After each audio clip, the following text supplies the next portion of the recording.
Karen, first of all, thanks a lot for having me. Since we spoke last year, what type of things happened to the world? It's been a challenging year, but I'm very proud to say that during this year, we managed to stick to our promises.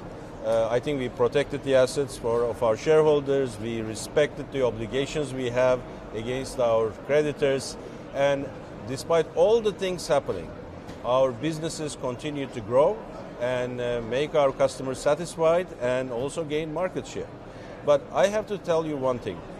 We were just out of a virus-made disaster. Then we entered into a man-made disaster, which then later on followed by natural disasters.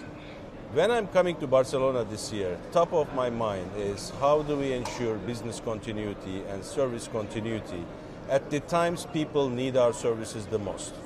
And I think, when I looked last year, we did an outstanding job in keeping Ukraine and Ukrainians connected in and outside of Ukraine. And even today, more than 90% of our network is working. But during this year, we literally rebuilt our network. Every day, every single moment, we kept the logistics up and running. And one thing I need to underline, the collaboration of our industry really makes me proud. Second day, we get all three operators together and we started working as one team.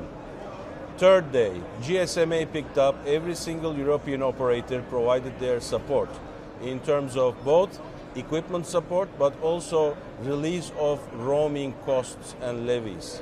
And third, the vendors around the world, including the Chinese vendors, European vendors, they really acted as if they were not after commercial opportunities, but really being there with you when you needed them the most. So I want to thank them as well. Having just crossed the one-year anniversary of the Russian invasion of Ukraine, what would you say is the biggest challenge when it comes to telecommunications in Ukraine? Because you could think it's power consumption, the energy crisis that's taking place, cybersecurity attacks, the potential for that, and of course just repairing any infrastructure that's impacted by attacks. Sure. Our biggest concern is currently energy sustainability. We do have to put up with significant outages on the network. That requires a very sophisticated logistics as well as additional battery and energy storage power and generators. And this has been our top priority over the last couple of months to make sure that we provide energy to our base stations. Well, but sometimes priorities change, Sometimes the generator that needs to be in a base station goes to an hospital because there is a bigger priority. But the team is really putting an extraordinary effort to make people connected. And I would like to highlight that we still have a significant, more than 1 million customers outside of Ukraine who are actually consuming our services as if they are located in the country. And that is thanks to, of course, GSMA's great support as well. Russia was a dominant part of the business, though, and the exit has begun. You've had competitive tension in the bidding process. You mentioned that last year. But it's been a torturous road to exit for a lot of companies trying to get out of Russia at this point, and regulators seem to be giving you a green light here for the proposed sale to some senior management of VimpelCom. What happens from here? What are the next hurdles to cross? Look, I'm actually very satisfied with how we manage this process. First of all, we set the right priorities, security of our own people and keeping our customers connected to humanitarian services. And at the end, we come to the conclusion that what is best for our shareholders, for our creditors, but most importantly for our customers has been a result of the execution. We have progressed on that. As you know, we have received certain government approvals as well.